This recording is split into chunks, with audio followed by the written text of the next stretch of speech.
નમસ્કાર મિત્રો, શું તમારા ઘરમાં પણ મચ્છરોનો ત્રાસ દિવસે દિવસે વધી રહ્યો છે? શું સાંજ પડતાની સાથે જ મચ્છરો કરડવાનું શરૂ કરી દે છે? શું તમે કોઇલ, સ્પ્રે અને લિક્વિડ મશીનનો ઉપયોગ કરીને થાકી ગયા છો? જો હા, તો આજનો વિડીયો તમારા માટે ખૂબ જ ઉપયોગી છે. તો મિત્રો, આજે હું તમને એવી 10 અદ્ભુત વનસ્પતિ વિશે જણાવીશ જેને ઘર આંગણે વાવવાથી મચ્છરો કુદરતી રીતે દૂર રહે છે અને આ છોડ માત્ર મચ્છરોને ભગાડતા નથી પરંતુ તમારા ઘરને હરિયાળું, સુંદર અને સ્વસ્થ બનાવે છે. તો આ વિડીયોને અંત સુધી જરૂર જોતા રહેજો, કારણ કે છેલ્લે હું તમને એક એવો ખાસ છોડ જણાવીશ જે મચ્છરો સામે સૌથી વધુ અસરકારક માનવામાં આવે છે. તો ચાલો મિત્રો, શરૂ કરીએ. નમસ્કાર મિત્રો, સ્વાગત છે તમારું આ ચેનલ ડેઇલી લાઈફ યુઝિસ રસોડું મારું દવાખાનુંમાં, જેમાં આપણે હેલ્થ રિલેટેડ વિડીયો અને આયુર્વેદિક આધારિત વિડીયો અપલોડ કરતા હોઈએ છીએ. તો ચાલો મિત્રો, આગળ વધીએ આજના આપણા વિડીયોમાં.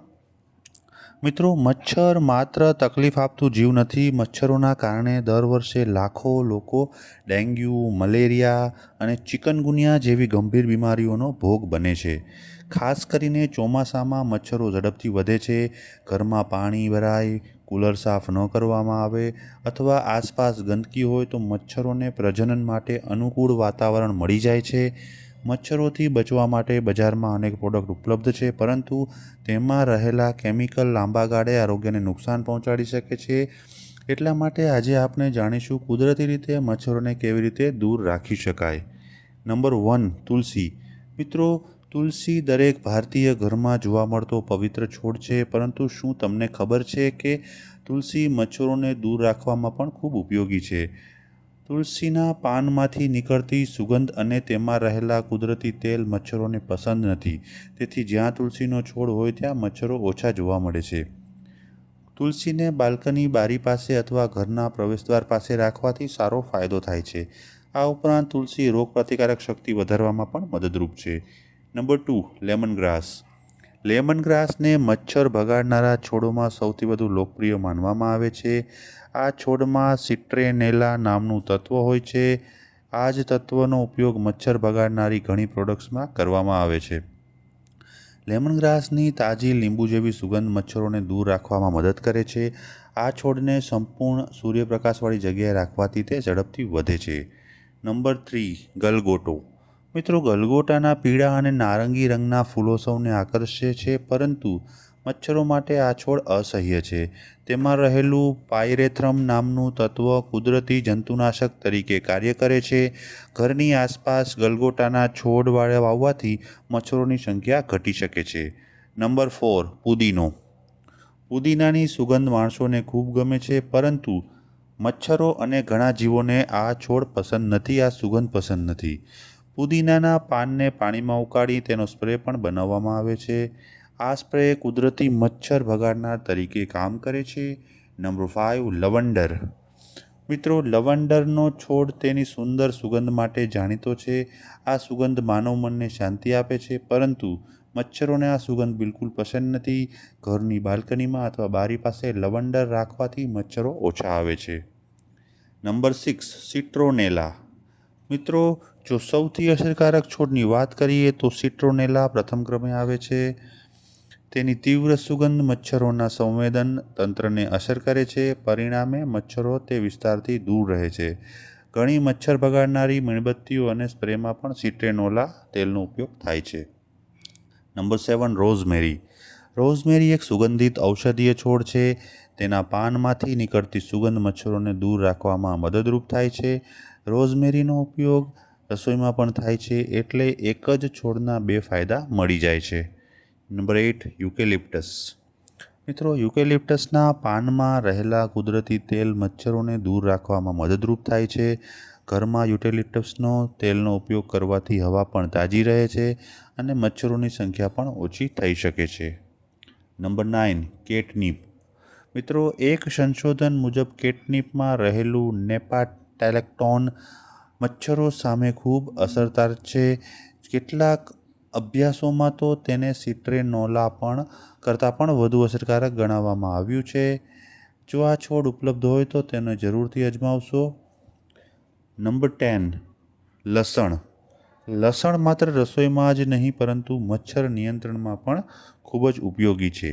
લસણની ગંધ મચ્છરોને દૂર રાખવામાં મદદ કરે છે. લસણનો સ્પ્રે બનાવી છોડ પર છાંટવાથી જીવાતો પણ ઓછી થાય છે. મિત્રો, મચ્છરોને શું આકર્ષે છે? હવે પ્રશ્ન એ થાય છે કે મચ્છરો ઘરમાં કેમ આવે છે? તો મિત્રો, મચ્છરોને સૌથી વધુ આકર્ષે ઊભું પાણી, ગંદકી, ભેજવાળું વાતાવરણ, કચરો, પરસેવાની ગંધ. તેથી માત્ર છોડ વાવવાથી નહીં પરંતુ સ્વચ્છતા જાળવવાથી પણ મચ્છરોને રોકી શકાય છે. મચ્છરોથી બચવાના વધારાના ઉપાયો. મિત્રો, કેટલાક સરળ ઉપાયો પણ ખૂબ અસરકારક છે. કુલરનું પાણી નિયમિત બદલવું, પાણી ભરાયેલા વાસણો ખાલી કરવા, બારીઓમાં જાળી લગાવવી, સંપૂર્ણ કપડાં પહેરવા, ઘરની આસપાસ સ્વચ્છતા રાખવી, નીમ અથવા સિટ્રેનોલા તેલનો ઉપયોગ કરવો.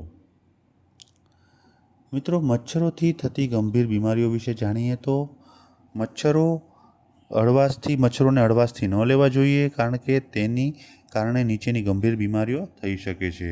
નંબર 1 છે ડેન્ગ્યુ. મિત્રો, ઊંચો તાવ, શરીરમાં દુખાવો અને પ્લેટલેટ્સ ઘટી શકે છે. તે એક ગંભીર બીમારી છે. મલેરિયા. તે ઠંડી સાથે તાવ અને નબળાઈ અનુભવાય છે. મેલેરિયા પણ ઘણી વખત ગંભીર બીમારી સાબિત થઈ શકે છે. ચિકનગુનિયા.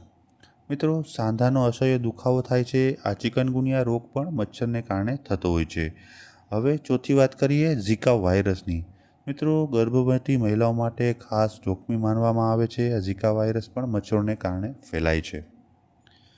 તો મિત્રો, આજના આપણા વિડીયો પરથી તમને જાણવા મળ્યું હશે કે માત્ર થોડા છોડ વાવીને આપણે મચ્છરો સામે કુદરતી રક્ષા મેળવી શકીએ છીએ. તુલસી, લેમનગ્રાસ, ગલગોટો, પુદીનો, લવંડર, સિટ્રોનેલા અને અન્ય વનસ્પતિઓ તમારા ઘરને સુંદર બનાવવાની સાથે મચ્છરોને પણ દૂર રાખવામાં મદદ કરે છે. જો આપણે આ છોડ સાથે સ્વચ્છતા પણ જાળવી રાખીએ તો ડેન્ગ્યુ, મલેરિયા અને ચિકનગુનિયા જેવી બીમારીઓનું જોખમ ઘણી હદ સુધી ટાળી શકીએ છીએ, ઘટાડી શકીએ છીએ.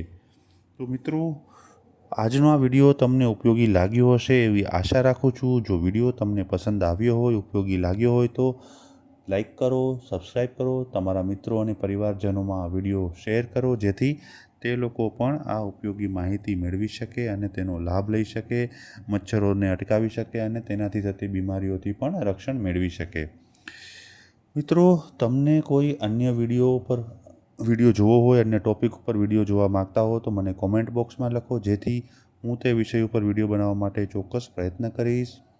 મિત્રો, જે કોઈ મિત્રો આ ચેનલને સબસ્ક્રાઈબ કરી છે તેમનો ખૂબ ખૂબ ધન્યવાદ, અને જે મિત્રો નવા છે તેમને આ ચેનલ સબસ્ક્રાઈબ કરવા માટે નમ્ર વિનંતી છે, જેથી આ ઉપયોગી વિડીયો તમને મળતા રહે. મિત્રો, ફરી મળીશું નવા વિડીયો સાથે, નવી ઉર્જા સાથે. ત્યાં સુધી જોતા રહો, આવી જ રીતે સપોર્ટ કરતા રહો.